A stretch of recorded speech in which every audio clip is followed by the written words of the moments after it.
us, and 1,000 miles before, ancient ocean waves do waft us to that well-remembered shore. Cheer up, Jack, bright smiles await you from the fairest of the fair, and her loving eyes will greet you with kind welcomes everywhere.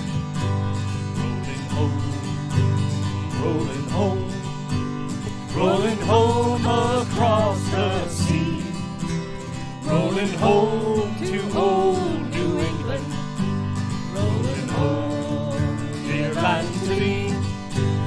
Call all hands to man the capstan. See.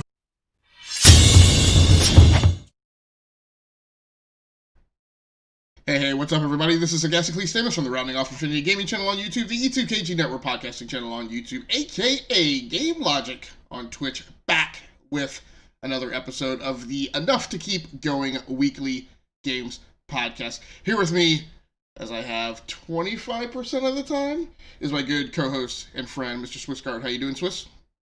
Doing very well, thanks. Good. So it's a two-person show format tonight. Our deep dive format, which we do once every 2 weeks. We do a deep dive format, so we're going to be talking about industry news and trends. And in the weeks in between, we do a GX show, our gamer experience show, and talk about the games that we've been playing. This week is deep dive. We will be going over the news and trends. We've got 3 primary areas that we're going to talk about tonight, or try to get to tonight. First one is consumers caught up in the drama. So there's been a host of dramacide going on this week. Primarily, first and foremost, the beef between Epic and Apple. So I'm going to try to go through the chronology of events that is leading up to a mishap to someone, but we don't know who's going to be left a carcass and who's going to continue on. So it started off with Epic throwing down the gauntlet, and I didn't realize this is exactly what they had done. I had the impression that they had done something slightly different, but they enabled an alternative pay method in their apps on both Android and iOS.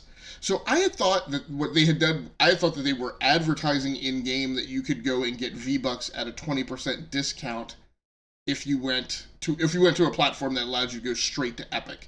I did not realize that they had enabled an alternative pay method in the mobile apps on both of those operating systems. So I will say, not only did they do that, but that there was also the discount, right? They did it at a discount to incentivize purchasing through that alternative method.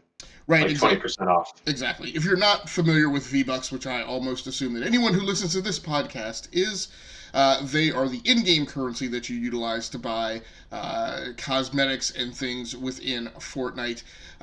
Whatever I can't remember what the per unit buy was, but essentially for the cost of $10, they were offering the same bundle of V-Bucks in-game for $8, so at a $2 discount, a 20% discount via their alternative pay method that allowed you to go straight to Epic.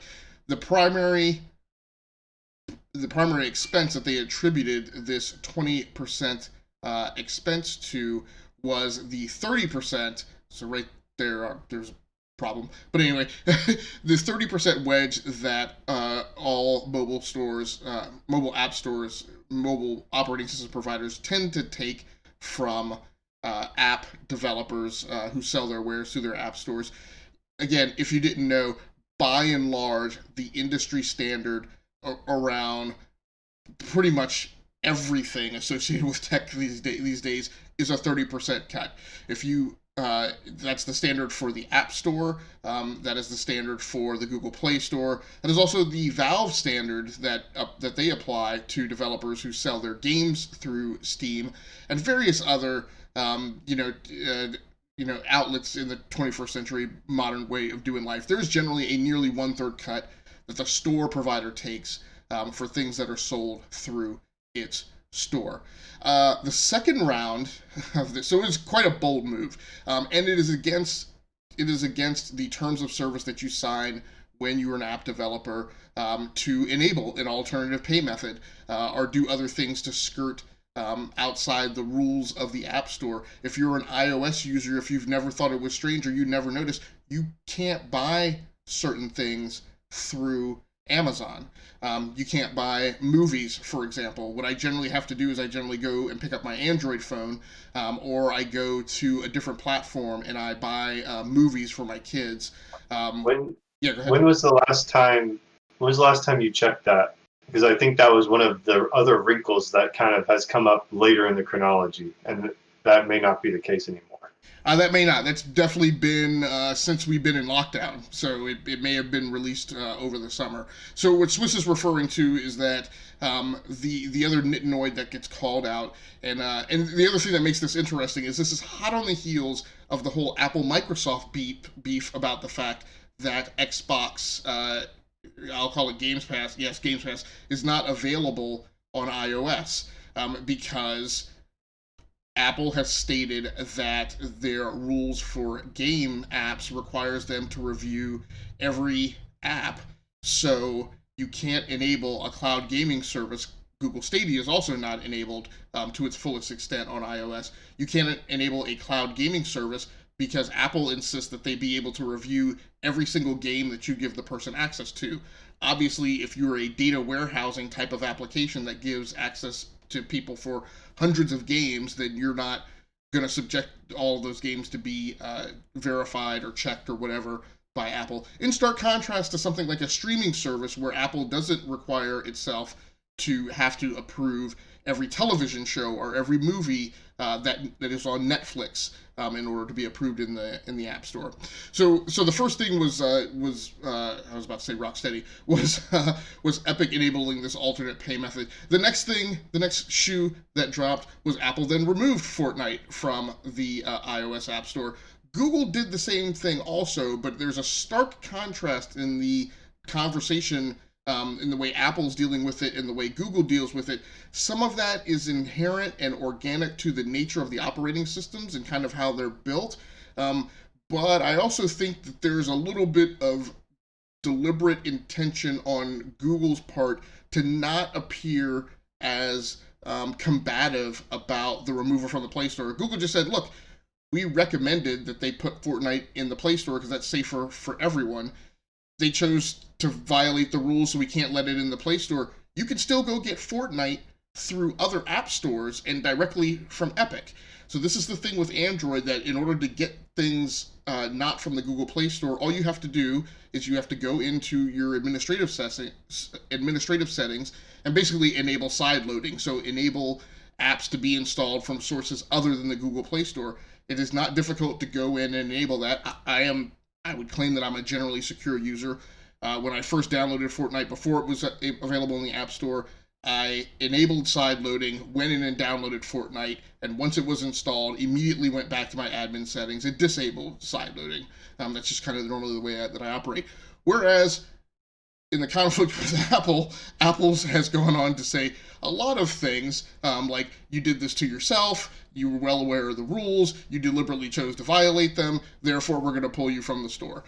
So it's a very at loggerheads type of response. The next step, also carefully calculated by Epic. It was very clear that they had these beers all lined up in a row and ready to chug them in rapid succession as Apple responded. Very carefully calculated chess match. Epic then dropped a lawsuit on Apple, saying that Apple was monopolistic, and there's a lot of things that are pulled together that shows this. They're the very same or similar arguments that things such as companies such as Spotify, and I think it's I can't remember I think it's Match. I can't remember the name of the conglomerate, but basically Tinder and a bunch of dating apps are all umbrellaed underneath a larger corporate structure that has also gone after Apple for being monopolistic because Apple takes 30% of people who subscribe to a dating app, but most people, and there's a taper, so if you sign up for a 2 or 3 year subscription, we're going to come back to I'll call them micro payments here in a minute.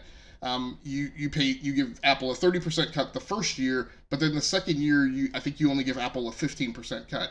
The problem this company states with dating apps is most people don't sign up for 2, 3, 4 years in rapid succession because you hope to date somebody and then not have to use the app next year. But people will sign up for a year, take some number of months off, and then sign up for another year. And each time they do that, each time there's a break in service, Apple takes 30%. The next thing that happened was after Epic sued Apple, Spotify and I'll just call them Match plus Tinder or whatever they're called, announced that they were in support for Epic again. Epic's lawsuit was very similar to lawsuits they had given before. The next thing, and this is the mutually assured destruction, nuke them from orbit, it's the only way to be sure maneuver that Apple said, is Apple then said Epic has until 28 August, or else it's going to, it uses a few different terms. I'm going to use the term, and we're going to determine over the next week or so if it was accurate or not. Apple has said it is going to disable all of Epic's tools and developer access from the iOS platform. Now, what that means is because Epic is also the developer and the purveyor of the Unreal Engine, which I think now there's a little more parity between Unreal and Unity. I think Unreal is still ahead. It's pretty much there are basically two engines that enable all mobile gaming applications, and it's basically some type of split between Unreal and Unity. Unreal was first. So when the iPad came out and was touted as such a great gaming platform, and all of the great games were, demonstrated by Apple in its keynote addresses and whatnot, those things were almost all powered by the Unreal Engine. Obviously, they're readying Unreal Engine 5, which is huge for the Xbox Series X and the PlayStation 5. What this move will do, what people have speculated that it will do, what we believe it will do, is everything that is on iOS that is somehow enabled by Unreal is going to become broken. It will still run in its current incarnation, but the moment Apple moves the operating system, and I guarantee you Apple will move the operating system deliberately so to monkey this up. Exactly. It's not. It doesn't break existing games. It breaks Epic's ability to keep up with, to maintain their connectivity, their interactions with iOS. And what incentive is there for Apple to be like, well, let's just make sure all these legacy Unreal Engine installs or games are going to continue to run? So they are dangling, they're definitely rattling a saber with that one. A big threat. And Epic has called them out on that. But before we get back to that, you skipped over the best part though, with the Fortnite 84 or whatever they called it. Yeah, so if you're old enough to remember, way back in the day, when Apple was the underdog and was trying to take down the big corporations, there was a world-famous commercial etched forever in historic memory in 1984, which was basically Apple versus IBM or Big Blue, and so it was a lot of people, a lot of kind of automatons in a blurred mental state, paying attention to a very Orwellian speaker up on a screen. And a woman comes in who's, I think, portraying an Olympic athlete, and throws a hammer or a shot put or whatever into the screen and breaks the screen. And she's supposed to be the representation of Apple, and everybody else in the room is supposed to be consumers, and the person up on the screen is supposed to represent IBM. So much to my surprise, again, I had heard that Epic had done this, but Epic did a parody video. The thing that surprised me was I played Fortnite over the weekend to try and kind of burn down some of the money I'd spent on the season pass. I didn't realize that video forcibly greets you when you boot the game now, and if you let the game sit there and idle, it will start playing over again. So, and there's this all this business of like a hashtag free Fortnite movement, and they want gamers to shout their dissatisfaction, etc., etc. Now, so that's the rough tale of the tape. There may be, a couple bits and pieces in there that, there's some minor corrections, but all in all, Swiss, where does this land with you? Should we be where we are? How does this compare to the battle of Epic versus Valve? And where do you think this is going to wind up? And do you think that's where it should wind up? Well, Epic versus Valve is an entirely different thing because Epic's standing themselves up as an alternative source for consumers. So they're kind of. But is it really a different thing? Valve takes a 30% cut. Epic's statement is that the whole reason they compete against Valve is because they feel their stated reason.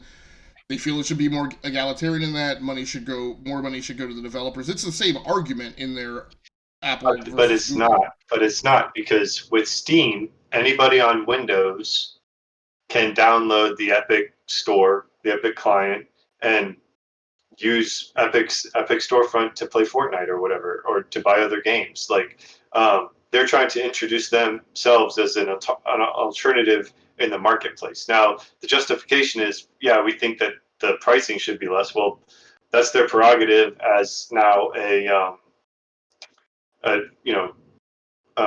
business in that market. Like it's if they want to set it at 15% or 12% or 0% or whatever they want to do, they can do that. With Apple, Apple is that's the ecosystem. They have to play by Apple's rules. They can't just go out like they kind of can with Google. They kind of can and say, well, you just don't have to download it through the the App Store anymore. Just go over here and we can install it. You can be good to go. It's the dynamics are different. Yeah, definitely. I think I agree with what you said a little while ago, which is that the justification or the root is the same, but their ability to enable it and act upon it is definitely different because there's a severe barrier to entry. There's no dependence on Steam. There's no dependence on Steam to get what they want. Like people are just kind of upset with Epic because of like they just want to be able to use Steam to buy the games, but ultimately that's each developer's decision where they release. And like that's just it is what it is. I don't really see that. That's like a completely different level of a discussion. This is literally like, Apple has this very closed system. They make the hardware, they make the software. They don't make the software, but if you want to play on their hardware, you have to play by their rules. And it would have taken. My thought is, it basically took an Epic with all this Fortnite money to have the courage to. I say courage, but have the gall or the audacity to try to take this on and shake it up. I feel like that Apple has to be very careful because, again, as you said, Epic is not doing this alone. We have some other very major players in like the tech world, like Spotify, who are kind of like hinting, "Hey, yeah, I agree with this. You better. I'm not really a fan of this." But not only that, the government is sniffing around antitrust. This is beyond just the App Store. I mean, obviously it covers Microsoft, Google, Amazon, Facebook. All of them are under scrutiny right now for antitrust because they've all kind of, there's like, you have the big four, but in certain ways, each one has their own fiefdom. Like Microsoft is not competing with, or they have Bing. At least that's kind of a token thing. But is anybody really competing with Amazon, for example, for retail of those big companies? No, they're not. And so, it's that's like a whole kind of different topic, but it isn't really because all these companies are already under scrutiny for antitrust. And if you have I think that might have been why Epic decided to do this now, is because they know that they might have some wind at their backs to win some of these lawsuits. Well, that and like I said, giving them the 1-2 punch right on the heels of the Microsoft thing. And as I mentioned last week or a couple weeks ago, and then with an impending launch of a new iPhone coming up, right? So people are going to make decisions and people are going to make choices, and there are some people that are hardcore tethered inside the Apple ecosystem. There are fence riders who are like, hey, I can use Apple, I can use iOS or Android. It really doesn't matter. What matters is like which side has the most capability. Where do I have the most access? And cost is. I mean, if you're in the flagship market, cost is becoming less of a differentiator. So, yeah, it's an opportune time, particularly when there's more time now because the iPhone's not launching until October. I mean, to me, one of the problems I have with this is, to me, this gets back to a representative example of how, and no, this is not a mobile tech show, but this is a mobile tech show when it comes to mobile tech as an enabler for gaming. This gets back to Apple and the iOS platform, to me, really isn't a gaming platform because it's allowed and people will do it, but I don't feel like Apple fosters it and promotes it. I mean, Metal came out and was implemented in a version of the operating system in order to enhance hardware acceleration for games, but it like came and went. Like we don't hear. I mean, maybe Metal's responsible. Maybe Metal is the reason you can play a Fortnite on iOS, but it doesn't. It doesn't. I don't hear about it. I don't hear it touted. I don't hear this great outcry from developers that, oh my gosh, we can do so much more on the iOS platform now than we could before.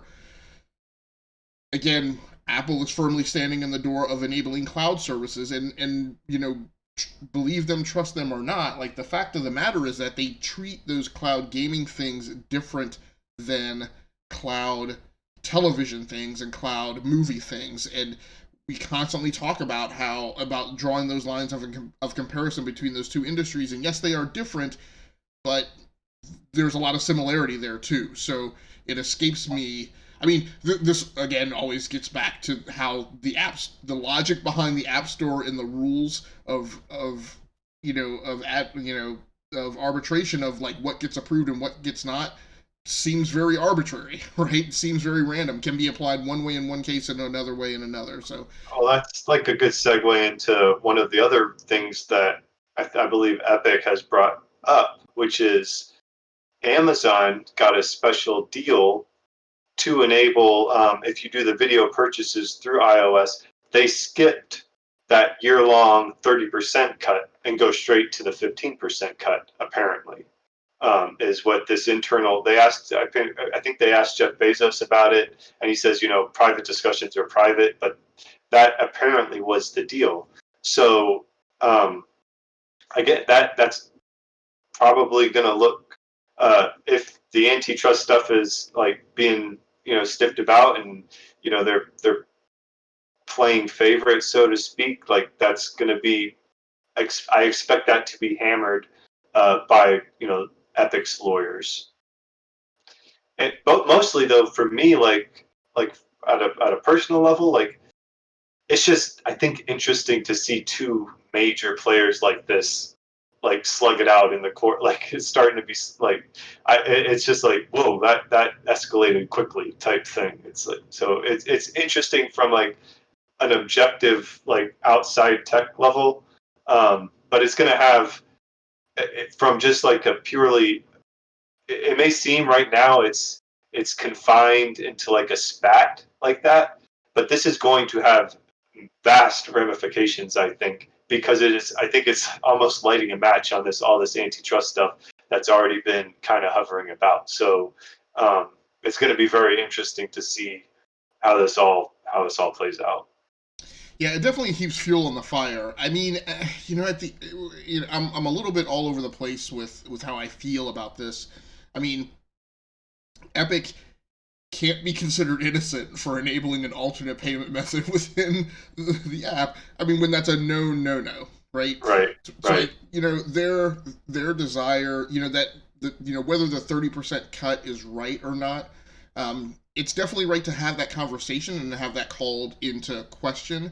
it's definitely Apple's right. I mean, it's an inherent characteristic of look, if you go with iOS, you get a locked box thing, but that's also why people like it. I will readily admit I've had an opportunity to have tablets at work on multiple occasions. And I've had instances where that's being bought as kind of a bring your own device kind of thing.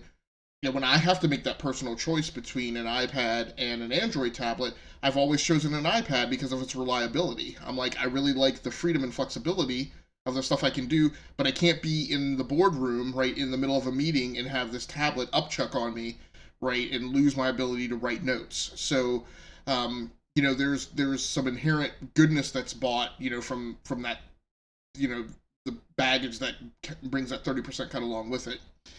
The thing that I find frustrating from a gamer perspective is, and maybe not frustrating, but maybe consistent, is this is why I say if you're a gamer, iOS is not your operating system, right? It's not for gamers. They don't manage that operating system to make it a place for gamers to go.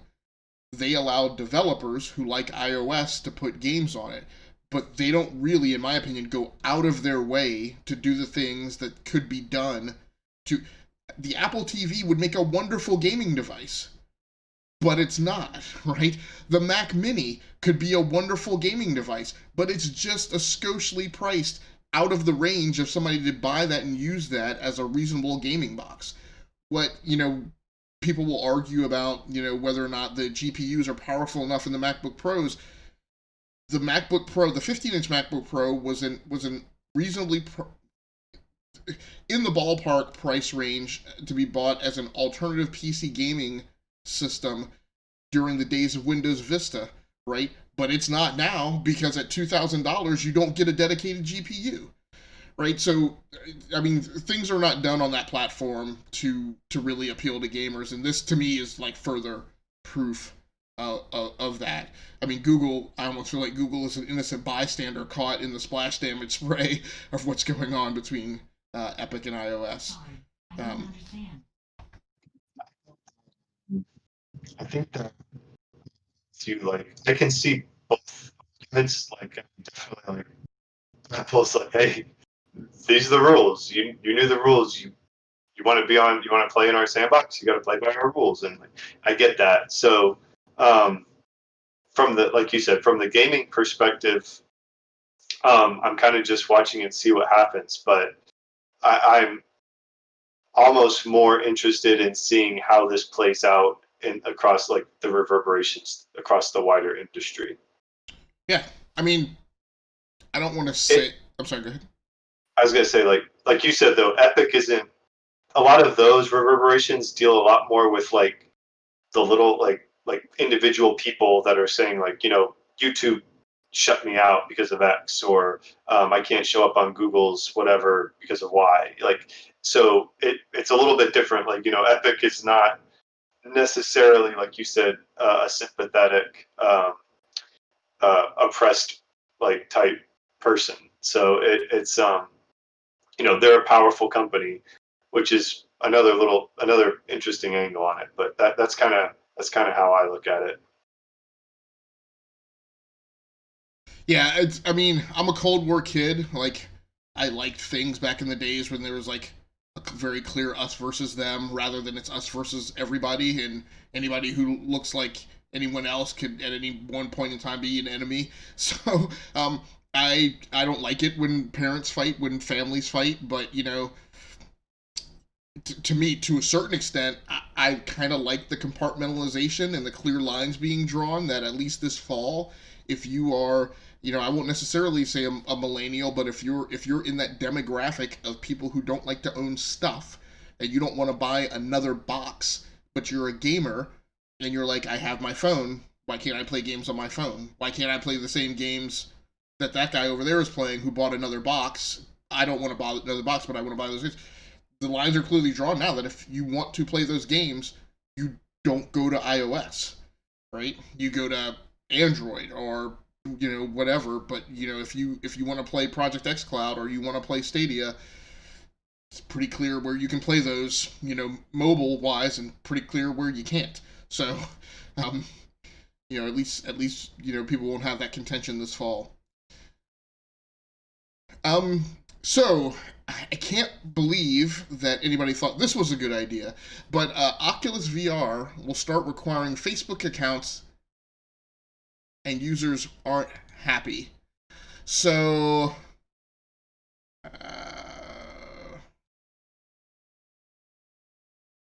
over on IGN, this article written by Matt T.M. Kim, and I'll quote the beginning of the article. Oculus announced that starting on October 2020, first-time users on an Oculus VR headset will need to log in using a Facebook account, and that support for independent Oculus accounts will end after January 1st, 2023. This announcement is shown to be an unpopular move for users who wish to keep their Oculus accounts separate from Facebook, or for those who don't have Facebook accounts to begin with and don't wish to have one. Swiss, thumbs up or thumbs down on this one? Yeah, I don't even have a Facebook account, so I'm curmudgeonly in that respect. Am I the only one that kind of sees this as like kind of interesting in that if you really want to think about it, like Facebook is like the Borg collective, and they're requiring you to log into their account when you're using like technology like grafted onto your body. Like, am I the only one that kind of like just started thinking about the Borg when I saw that? But anyway, it's a stretch. No, I see where you're headed though. This one is weird because again, it's a little bit like the Epic and iOS fight, right? From a business and an engineering perspective, this makes complete sense. Why would I buy a thing? And I already have user account access.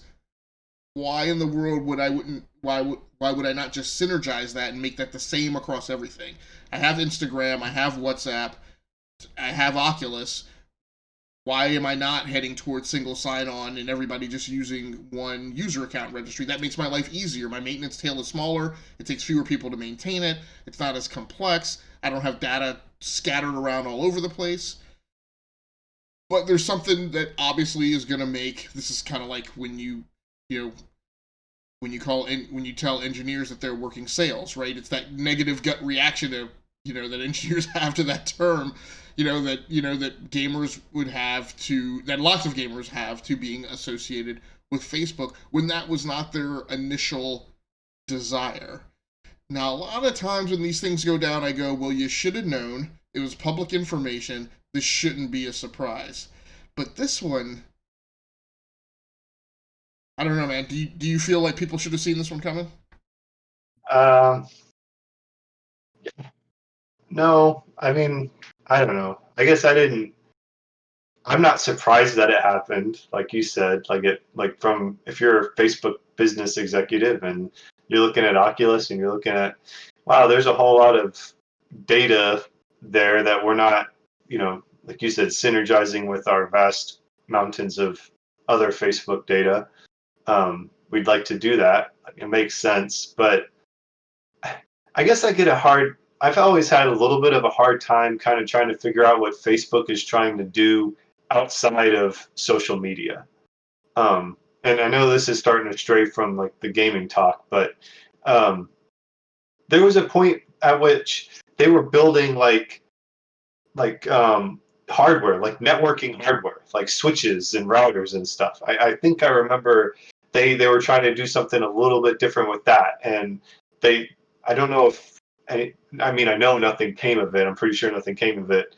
I just remember seeing a news story on it. It's like it feels like they have some R&D people trying to do stuff, and they're just kind of poking and seeing where can we maybe start to poach some of the other the other members of the big four, some of their business space, right? But so I just felt like Oculus was another example of that. Like, okay, now we'll try to get a little bit into the hardware game and see if we can start picking up some of that gaming segment. But maybe that means it was successful, and this was always the next step. And they're like, this is just one of them that actually worked. Okay, we have our foothold now. We can capitalize with our strength. But all these things always seem to me to be like just kind of fanciful, like Google beta stuff. Like it's just kind of, hey, we have all this money that we're sitting on. Let's try to do this with it. You know what I mean? Yeah, I'd almost, I'd maybe take a different stance on that because there's, there's a stark difference between the Google culture and the Facebook culture from an engineering perspective. Google is very much, as you mentioned and said, right? Google is very much a, you know, you know, our people have 15-20% of their time, whatever it is, to allocate to the pursuit of their own innovative ideas, as long as those things are always the intellectual property of Google, and you will bring them back and have them reviewed and have us consider whether or not we want to wrap that into our business model, yada yada. So there's very much more so an appetite for, let's throw it on the wall and see what sticks.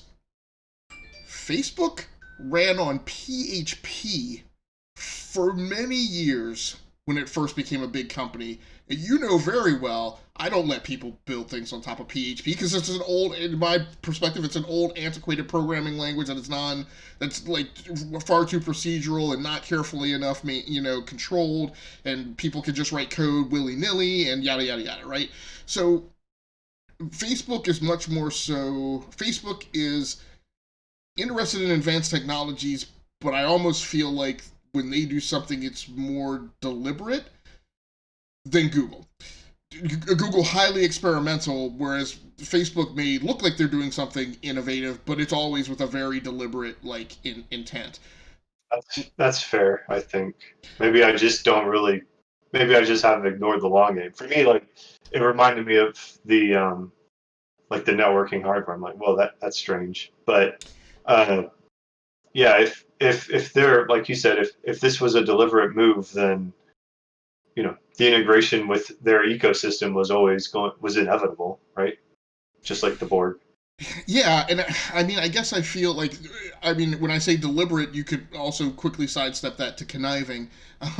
I feel like, I guess on this, I wonder if they're maybe trying to force an issue a little faster because they were hoping it would evolve quicker. Like, there would, if Oculus and VR had gotten big enough, it would seem to me there would be a point where this would feel very natural and organic. I feel like Oculus isn't that big, and then as you mentioned, right, stuff, because we don't always know what the long game is, stuff may still seem wonky to us. And for instance, is Facebook gaming.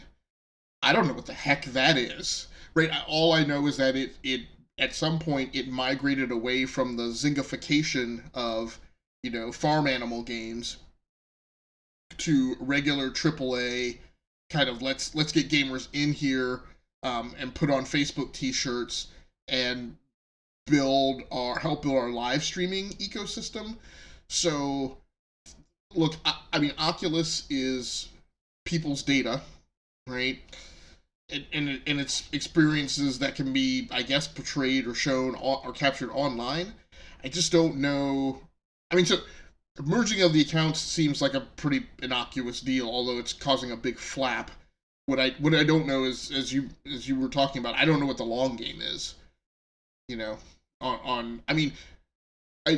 that the long game for Oculus was eventually what you'd like to do is not have a bunch of gamers who participate in an ecosystem that's a subsidiary of your company. Eventually, what you want is a bunch of Facebook people who utilize VR, and then to have all those experiences occur within your fabric, and obviously to harvest all of that data, right? But we seem a long way off from people virtually meeting in VR on Facebook. It's just the thing is with Oculus, it's not like they have some. VR is still. I still look at it as a bit of a novelty. It's made inroads, but it's still very niche market. But the thing is, they're not the only player. It's not like, man, that's a really cool thing, but you got to do Oculus if you want it. It's not the Virtual Boy in like 1990, whatever it is. You know what I mean? So, I've already, and this is just completely anecdotal evidence, but like on another Discord server I'm on, they were chatting about this, And everybody was like, man, I'm glad I don't have the Oculus. Oh, and when I get it, I'm not going to Oculus. I'm going to go HTC Vive or whatever, the Index or something, whatever that one Which brand is. Valves, yeah. Valves, yeah. It's already saying that. They're just like, whatever, I'm just going to go to another one. We have the alternative market. So in a way, it seems like it's already backfiring. Like, I don't know. Like, that's like, again, small evidence, but never underestimate the power of gamers to hold a grudge.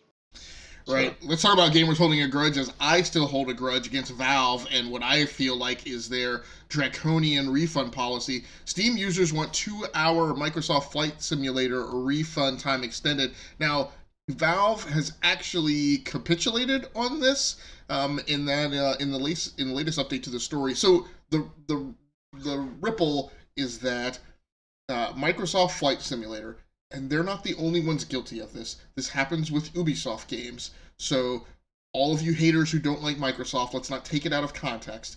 I don't like it. I will readily say I don't like it. PlayStation does this as well, and it drives me nuts.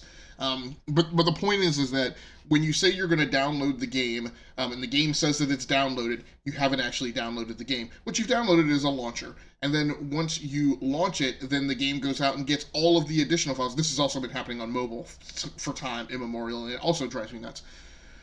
But, then the launcher goes out and grabs a bunch of additional files and constitutes what actually is the game proper. So that process on Steam takes upwards of 2 hours. Now, I believe that there's also a technical problem here in that the size of the files of the launcher is also such that it shouldn't take nearly 2 hours. So that's that's a nit. I mean, yeah, still, it's a 150, like, I believe I've heard it's 150 gigabyte install. So, like, yeah, I mean, for some people, that's not horrible, but for a lot of people, that still is a pretty massive chunk. So.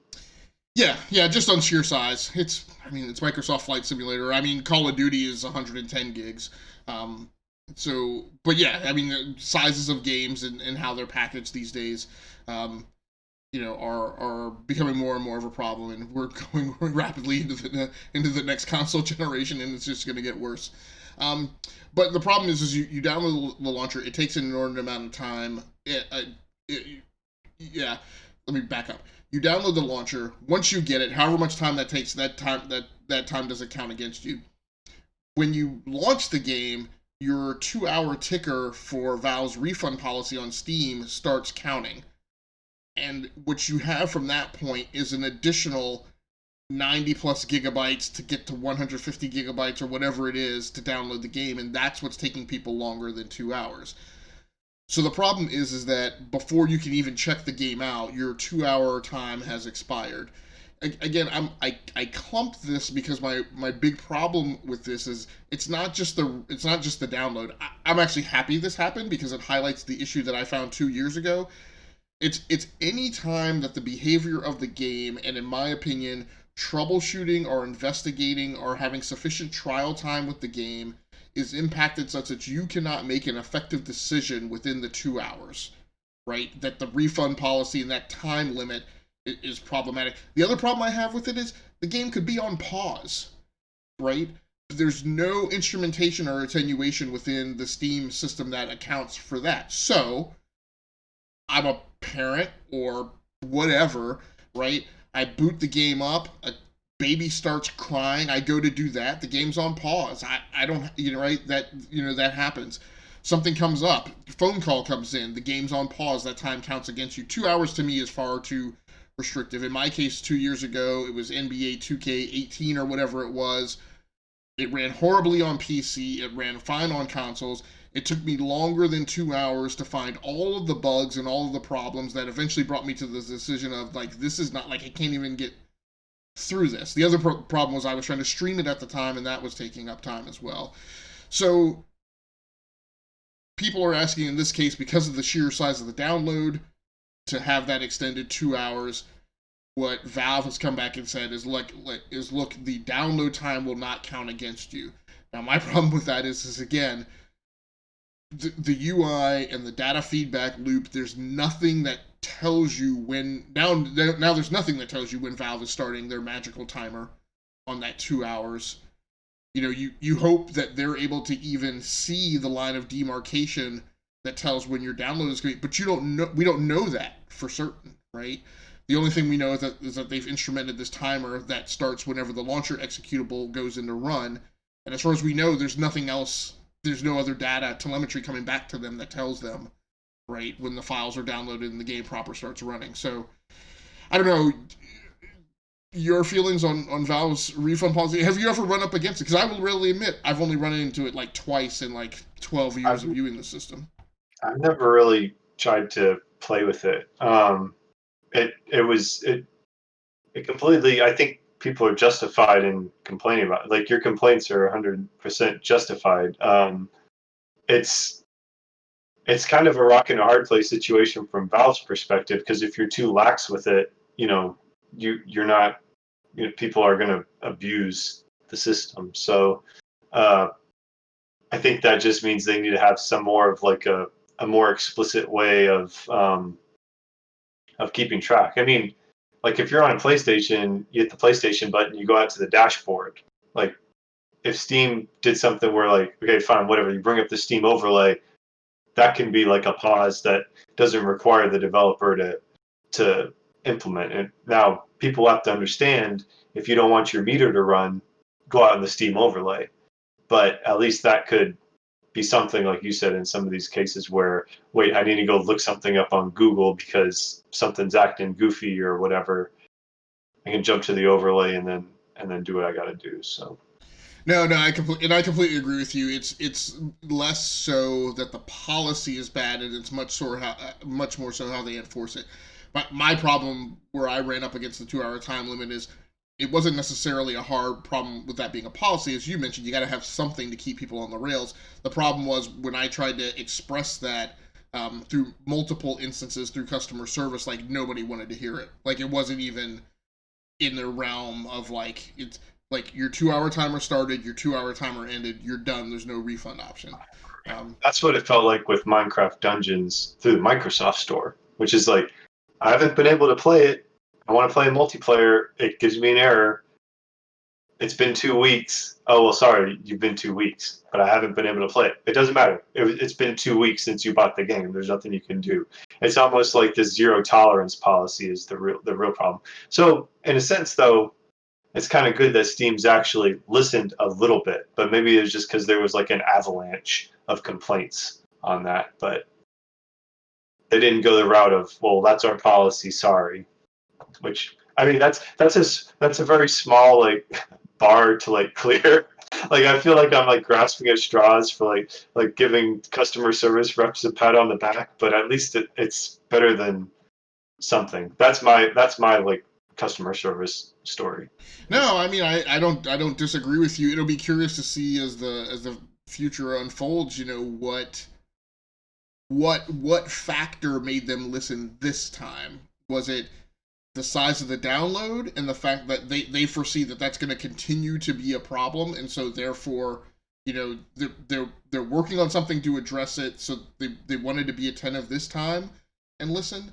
Or was it the fact that it's a Microsoft game and, like, there's a strategic reason that the last thing they want to do is disincentivize people from their consumption of Microsoft games on Steam, right? Because my thing is hey, hold on a second, I can get that from the Microsoft Store, right? So if you're going to create a problem or a barrier for me, then I'll just go get it somewhere else. So it'd be interesting. I know there are people who don't like the Microsoft Store, but it's another supply point, another option.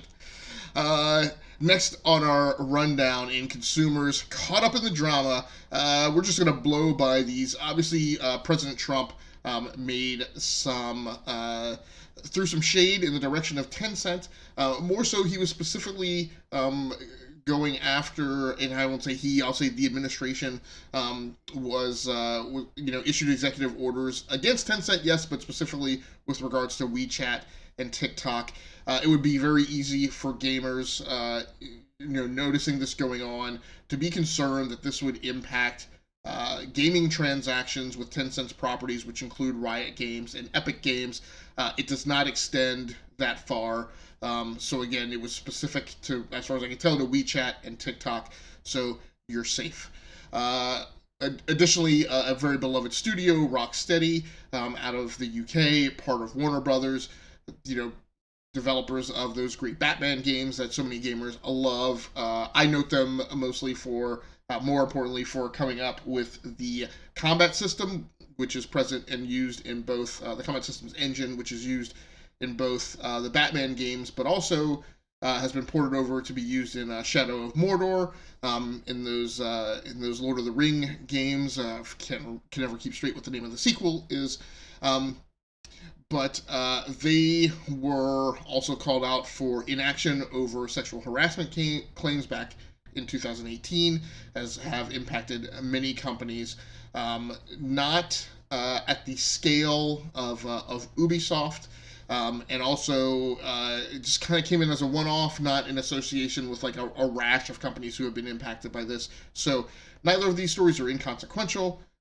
Both of them should be things that gamers pay attention to. We're not going to spend a lot of time on them tonight because we have a lot of stuff to go over, and there hasn't been a lot of additional information. Also, Rocksteady has at least started to address this, and they are out in the public view, and it appears to not be able to run and cower, although pieces of how they're dealing with it are questioned, but it's in progress and in action, and I think we'll see more of how this unfolds over the coming weeks. Yeah, that one, the story we got from the UK Guardian, so it's kind of already kind of escaped the gaming news bubble, so to speak. Right. This one I found particularly interesting because it hits on things in the next generation. I guess I just want to go back to that and wrap up one other thing. So if you've watched this show and you've kept up with us, you know that these are issues that we address. We are not skirting the issues. It's just that we're waiting to see more information to see how they develop and have them converge at a point with our deep dive episodes. I don't want to make it seem like we're, harping on gaming news and new titles and not dealing with the societal and cultural impact because we do. We just need to give it a little more time to percolate. On the next generation front, and this will be interesting, again, this is down the trend of things that we feel are anti-consumer. This is one of those things, and it will definitely be interesting to see how it unfolds as Generation 9 comes to the fore. 505 Games apologizes but holds firm on Control, next generation controversy. This story up over on Destructoid by Chris Moyse. And I quote, 505 Games has confirmed its stance regarding Remedy's Control and its selective next-gen upgrade offer. In a statement posted on the Control website, the publisher apologized to customers, saying they had explored every avenue to please all players to no avail. To recap, 505 Games will release Control Ultimate Edition on September 10th for PlayStation 4 and Xbox One. This GOTY-style compilation will feature the base game and its 2 DLC expansions. Players who purchase the Ultimate Edition will also receive a free upgrade to the next-gen edition of Control when the new platforms launch later in 2020. However, those who already own Control, such as myself, and its expansion packs do not qualify for the free upgrade. This news has upset some Control players who feel their loyalty has been punished. As do I, a little bit. I don't get super wrapped around the axle about backwards compatibility for next generation consoles. It's a nice thing. I like that it's there. I get why it is appealing, but I mean, quite honestly, when a new console drops, my time is occupied playing the new games on that console. But this to me is very interesting because I'm very interested to see how the war unfolds between smart delivery and PlayStation's not smart delivery. But also inter-publisher, inter-developer, as I've said in the past, it's going to get harder and harder if EA does a thing to be Ubisoft and not do a thing. Because now there's a comparator, right? If all the publishers don't give people free upgrades, then nobody says anything. But as soon as one big publisher, starts giving people the free upgrade, every time any other big publisher doesn't, it's always going to be called into question, and that's already starting to be what we're starting to see here. But this is also a game that just came out a year ago. It's not even a year old. and we're already at the point where we're, it's not a multiplayer game, so you can't really talk yet about dividing the community. But we're definitely putting consumers into different buckets. Where people buying the game this fall will get rewarded. People who bought the game last fall, who, if we hadn't bought it last fall, you wouldn't be able to sell it again this fall, right? It wouldn't, if it wasn't successful the first time out. So Swiss, have you bought Control? Yeah, I think I had Control as my game of the year last year in the last in our end of year 2019 show, in our superlative show, and I actually have purchased the DLC. Like I used like a coupon to get Journey on the Epic Store, and then the 2 DLC expansions. That's like all the money I've ever spent on the Epic Store. I haven't played them yet, but I'm eager to. So I actually don't have a problem with 505 games here. Like I'm going to disagree with you a little bit. The SKU that they're doing this for is the Control Ultimate Edition. So in a way, you can say, okay, it's a little bit of a SKU. I can see how people get a little complaint about that. But when they release like a Horizon Zero Dawn, and then you release the DLC, there's going to be a collector's edition or an ultimate edition or whatever you want to call it. That is the base game and the DLC bundled together for a cheaper price. And you never hear people saying, well, I was loyal. I paid for the game a year ago and I bought the DLC and now these people are getting it cheaper than me. And it's like, you never hear that because we know, games are going to, after they release, they're going to go down in price. So I feel like it's like that. Or, if you have a coupon or something that it's like, well, I didn't have my price match guarantee type thing. And it feels very much like that. So, it was in 2019, like summer of 2019 that the game came out. Like nobody had any expectations that when you're buying a PS4 game or an Xbox 360 or an Xbox 360, Xbox One game in August of 2019 that you'd get something for free when we got to the next gen hardware. Like I don't think that shouldn't be an expectation. I don't think that was an expectation. It's just, I think people just want to get something for free and are looking for something to complain about. It's just I don't see it as being a problem. I'm actually a little bit annoyed, to be honest, that 505 Games actually apologized in a way.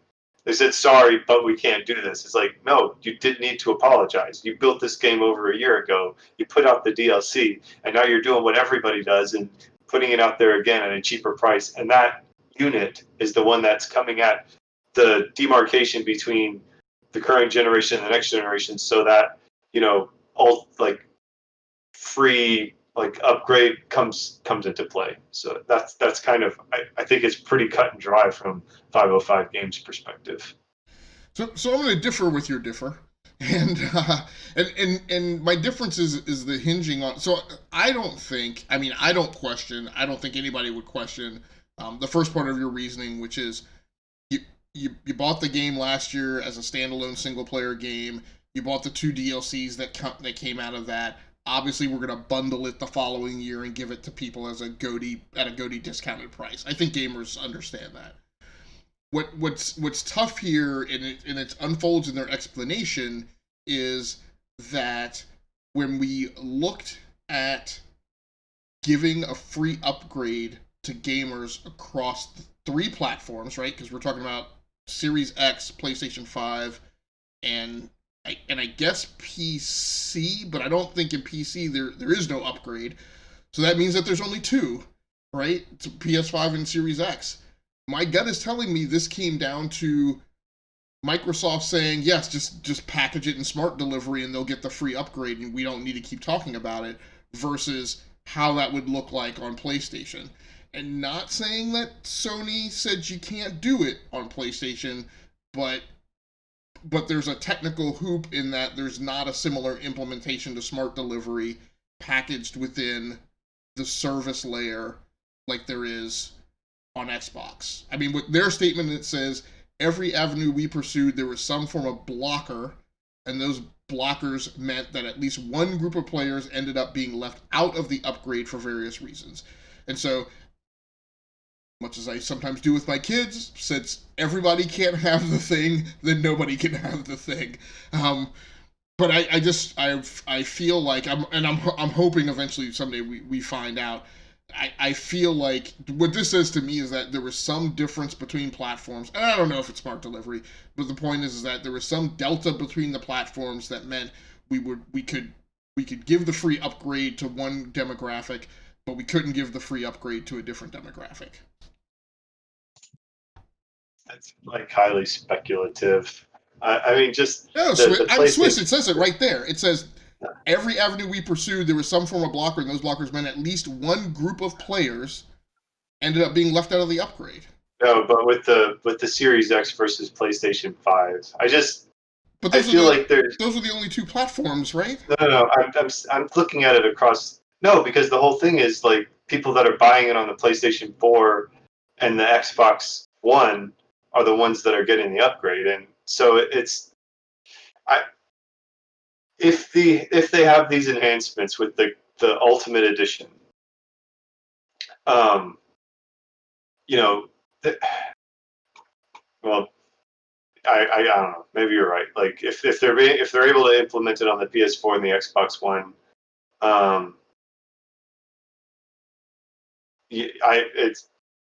I'm struggling to think of the technical reasons why that wouldn't be the case. You know, if it's already being implemented on PS4 and Xbox One, what's to prevent the original like SKU from doing that? Like what's to prevent an update? I I still just think that it just to me it just boggles my mind to have somebody demand that level of um, like I don't want to say service, but that expectation, and it almost feels like they're I don't know, like it's a weird statement. It almost feels like they're trying to come up with something to cover their butts, but I don't get like why do they don't just say tough, you bought it a year ago. Like it's really hard for me to figure out why they'd even be interested in providing that. Yeah, I mean, I think I don't know. I think part of it is because they're not a big publisher. They're on the cusp, right? And they're trying to become one. And this is, you know, I mean, so maybe it's associated with like their, I mean, so I guess what I feel like is whether or not it's smart delivery or whatever, that there was some technical nit, and again, it may not be raw pixels, it might be service layer stuff, it might be the way the store is wired. Remember, Sony is the one that with their implementation of the PlayStation Network, right, coded themselves in a corner to the point where they couldn't change PlayStation Network names, right, for a whole generation until they figured that out, right? So, you know, and I'm sure there are things like that on the Xbox side too that, you know, just weren't as highly publicized or whatever. But you know, and there have been problems in the past with the way that the stores are wired, right? So that you can't do a thing the way that you might want to do. It's not a completely open-ended schema, right? However it's coded, there are limitations and constraints. So somewhere in there between the store, the service, you know, how the thing is sold, whatever, there was a problem, right? And it could be, you know, and it could be across, I mean, I think it's only across two ecosystems, but it could be across any of the 4 platforms in those ecosystems, right? Xbox One, Series X, PlayStation 4, and PlayStation 5. So, but you know, the reason I think that they addressed it is because number one, Control is a popular game. It's well known. It was well, you know, won a ton of awards last year. I mean, in a lot of cases, depending on how you look at yourself, you may look at yourself as last year's game of the year, right? And now less than a year. I mean, by the time the new consoles hit, theoretically it'll even be less than a year since Control launched. So you're one of the premier games in the limelight under the microscope of this discussion of how our game's going to cross over and or be upgraded or not be upgraded. But by the same token, they don't have unlimited resources and unlimited staff, right? So it could have been that it was too heavy of a lift for them to enable the free upgrade, and they just couldn't do it. And I think that's why at the end of the day they tried to address it. I don't know that they addressed it in the best way. It definitely seems to me like there are things that they know that they're not saying, which is why some of the terms are so ambiguous and vague. But they definitely point at things that are not entirely within their control. That's what I take away from it. I don't know. It's unfortunate. I don't know, man. With some of the with Halo being canceled, and I guess one of the big PlayStation 5 games was also delayed. It would have been nice, I mean, Control to me is a game that can be replayed. It would have been nice but it's not overly long. It would have been nice to kind of troll through it, one more time, at the higher graphic fidelity. So I don't know. Yeah, I wish we had some more details. Like I guess I zeroed in on this story so much in like what the gamers' expectations were, and I don't sympathize with those expectations. But yeah, I think actually, your PlayStation example is very appropriate, I think, and with regards to like what where the technical flaws could be, because yeah, I like you said, it's vague, it's hard to say. Yeah, no. I mean, I think the thing is, it's going to be interesting, and it's going to be interesting to see which, if it sways the pendulum, right, one way or the other. If one platform has a rash of, you've already bought this game, you're going to get a free upgrade, and another platform is, you've already bought this game, you're not going to be a free upgrade, right? It's one thing if it's binary and clearly that way. It gets harder if it's patchwork. And I almost feel like, with certain things, the patchwork, right? If I go, well, I bought these 10 PlayStation games and 5 of them get the free upgrade, or 5 of them, like, once I have to start asking questions and pulling stuff apart, I just like stop. And I'm like, well, so it'll be interesting. I just miss the days when it's like, yeah, you bought a Super Nintendo game, okay? It's not going to work on your Nintendo 64. Just wait for it to come out on the Nintendo 64. Maybe that's just my old man mentality. No, I think it's in there. Again, this is why it's interesting, as we started talking a few weeks ago, now is the point where we start comparing strategies, right? Microsoft didn't have to do the smart delivery thing. They've got backwards compatibility, they were good enough.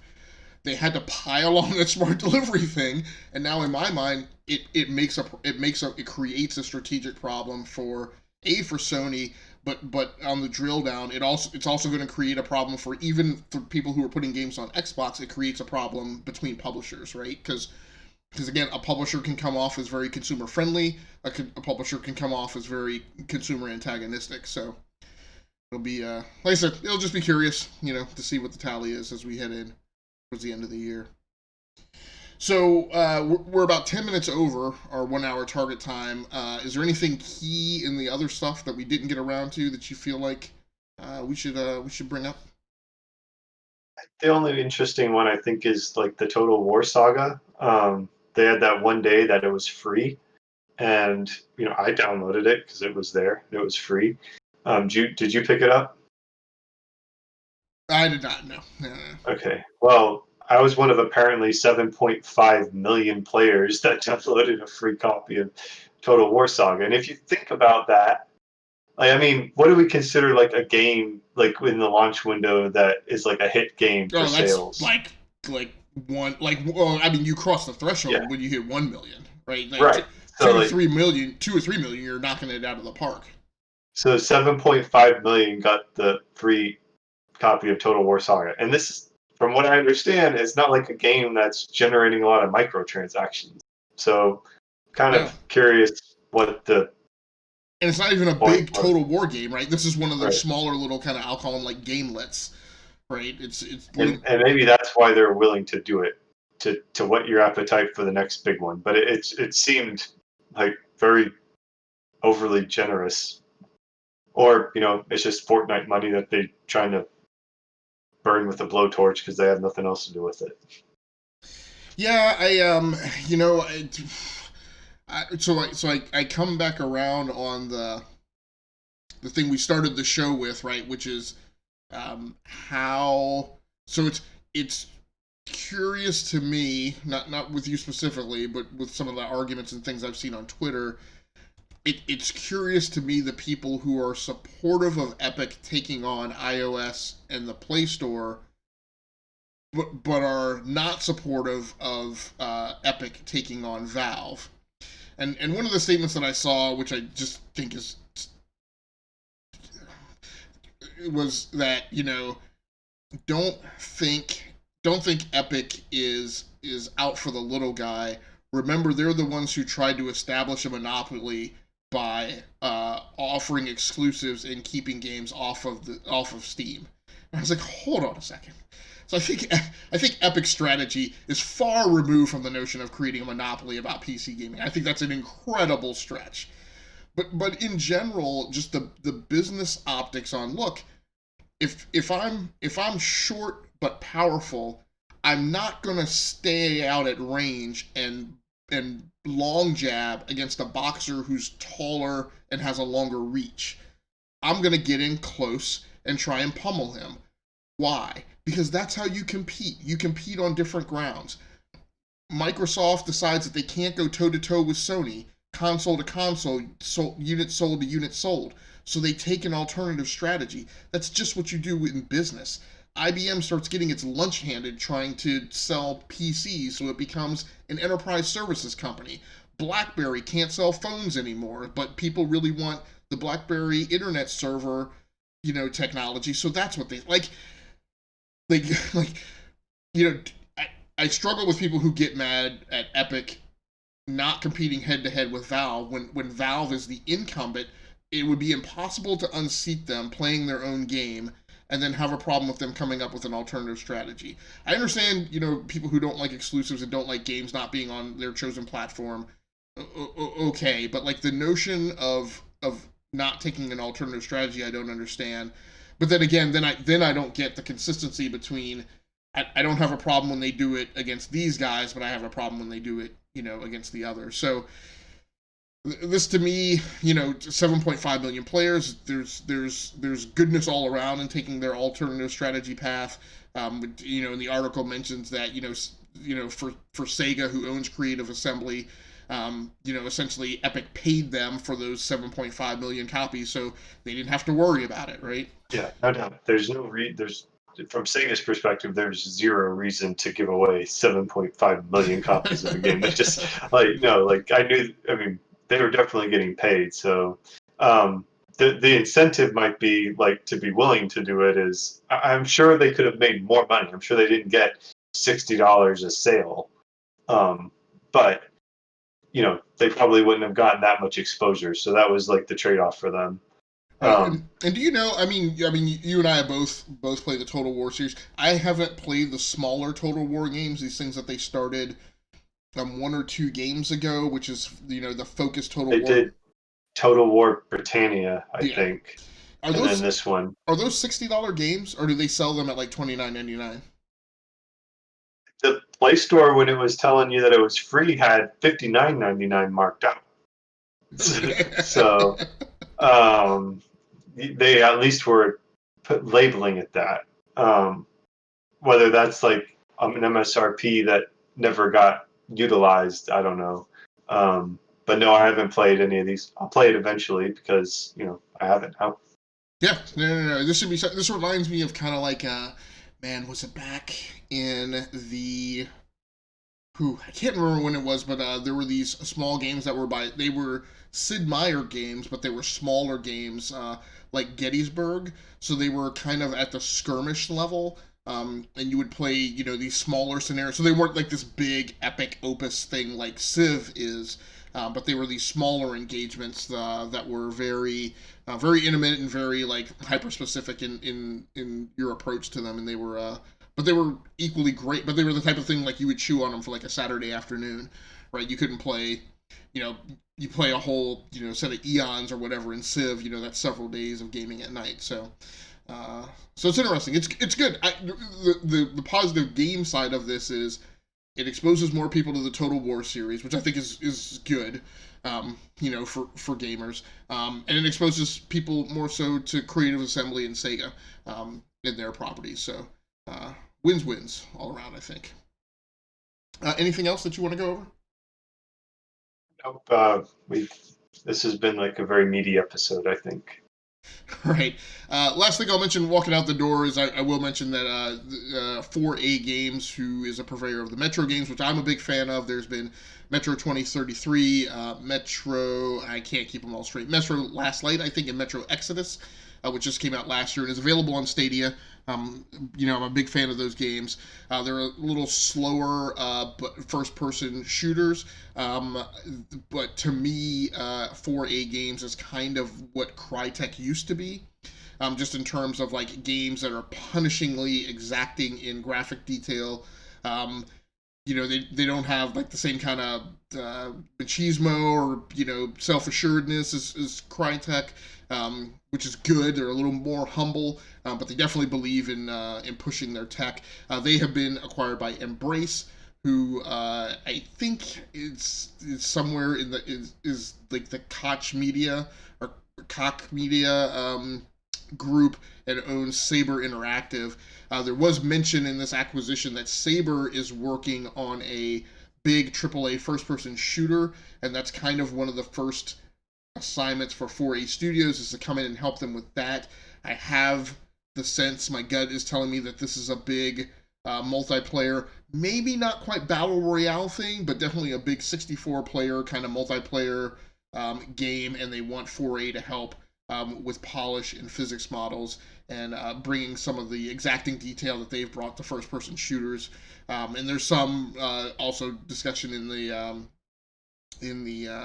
press release about 4A Games' next IP, and that the Metro franchise is that they're going to continue to further that. So we can expect a Metro 4 at some point.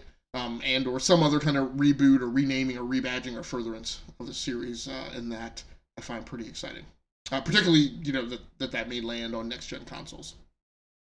So it looks like Embracer Group renamed themselves. They used to be THQ Nordic AB.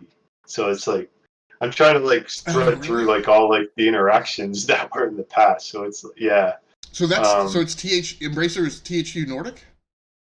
THQ Nordic AB. I don't recall enough about THQ Nordic to know if they're like that was like a slightly different company or what. Oh, they're THQ Nordic now. So there was a company that emerged out of the fracturing of all of THQ's IPs. That company, I didn't remember if they were Embracer, but there was a new company that came into being that people were just not attaching themselves to the name, and they renamed themselves as THQ, but they felt like it would be a little too on the nose to call themselves THQ exactly, so they became THQ Nordic. So if they're with THQ Nordic now, that makes perfect sense to me. And again, THQ Nordic right now is known that they are just in this rabid IP buying mode where they are buying up dozens and dozens of IPs. Well, I'm looking at the story from GamesIndustry.biz, and they acquired Saber Interactive a few months ago. Okay. Like right before the coronavirus hit. So gotcha. All right. Yeah, that's all part of it. Nice. Well, I'll tell you what, we're going to go ahead and wrap up here. I think we have exhausted a good number of news stories and have definitely hit upon the trend of companies that are not being friendly to gamers as consumers these days. And we'll see how that unfolds over the next few weeks. We're excited about the next generation. Next up on Pix Plays, next week it'll be DBQ, or Prime actually at the helm, hosting with co-host DBQ Hams. One of the things they'll debrief is our Pix Plays. Pix Plays are our bi-weekly gaming assignments that we hand out to each other to come back and debrief on the GX show. So next week's assignments next week's assignment is to take some time with a console exclusive title from this generation and be ready to discuss how it impacts your brand allegiance to that given console, service, and platform as we get ready to hopefully see pre-orders drop in the next few weeks for either the Series X or the PlayStation 5. This is to test the hypothesis of whether or not exclusive titles really matter. I mean, we definitely went through a time period where we felt their preeminence was diminished.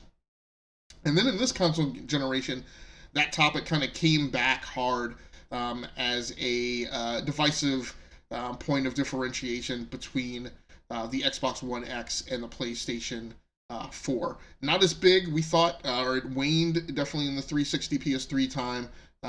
Wasn't a big deal at the launch of Generation 8, but became more of a differentiator as we went on. So we'll see how that unfolds. On behalf of the E2KG Network, the Enough to Keep Going Weekly Games co-host, my name has been Agasically Stamus. I've been joined by Swiss Guard. Until next time, take care of yourselves. Stay safe out there. Play the games that you like. Come here to talk about the games that you love. Until next time, good night, good luck, and good gaming. That's going to do it for us. For us. It's us. We're out of here.